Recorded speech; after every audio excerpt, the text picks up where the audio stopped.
હકી આવાજ ન્યૂઝમાં આપનું સ્વાગત છે। હું છું અજીઝ ઝુબેલાલા। સમાચારમાં વાત કરીએ તો ધબોઈથી કરનેત જતા નર્મદા કેનાલ પાસે કરનેતવાડી ગ્રુપ ધબોઈમાં પીવાના પાણી પૂરું પાડતી પાઇપલાઇનનું લીકેજ હોવાથી નગરપાલિકા દ્વારા ખાડો ખોદી જેથી માટી રોડ ઉપર ઢગલો કરતા અને રિપેરિંગ કામગીરી કરવામાં આવતા ગત રાત્રિના સમયે કરનેત વસાહતના બાઇક ચાલકો ધબોઈથી નવાદિયા સંજયભાઈ ભાઈ કરનેત વસાહત જોબ ઉપરથી બાઇક લઈને જતા દરમિયાન તેમજ ઋતિક કુમાર અશ્વિનભાઈ વસાવા વિજયભાઈ વસાવા જઈ રહ્યા હતા। દરમિયાન માટીના ઢગલા ઉપર ગાડી ચડી જતા બે અલગ અલગ બાઇક ચાલક યુવાનો રોડ ઉપર વંગોરાઈ જતા હાથ પગે માથાના મોઢામાં ઈજાઓ પહોંચતા તાત્કાલિક સારવાર અર્થે તેઓને હોસ્પિટલ ખસેડવામાં આવ્યા હતા।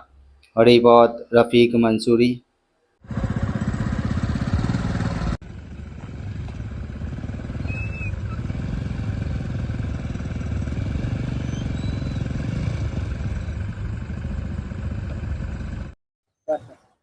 કરનેત વસાહતના 3 જેટલા યુવાનો ડભોઈ જતા પરત ફરતા નગરપાલિકાના બેદરકારીના કામે ખાડો ખોદતા અને માટી રોડ પર નાખતા અને માટી નાખવાને આ 3 છોકરાઓને સાંજે લગભગ 7-8 ગાળામાં વાગ્યું છે, હાથમાં, પગમાં અને માથામાં।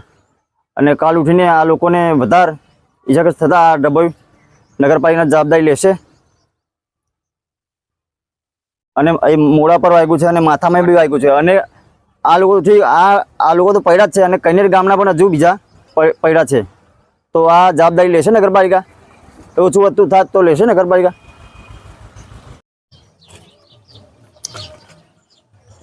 કરનેટથી ડભોઈ જતા રોડ ઉપર આ કેનાલ નર્મદા કેનાલ ઉપર આ નાળું છે તે આગળ એક નગરપાલિકાએ પાઇપ લીકેજ હોવાથી માટી ખોદીને રોડ ઉપર નાખી છે।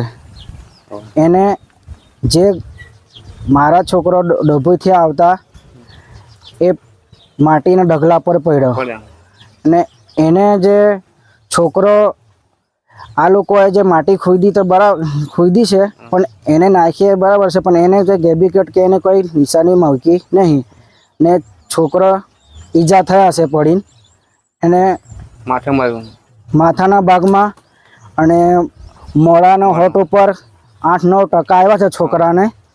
તો કદાચ એની જો કદાચ મોટી ઘટના થાય તો જવાબદારી કોણ લે? નગરપાલિકા લેશે? નગરપાલિકા લે બાબા।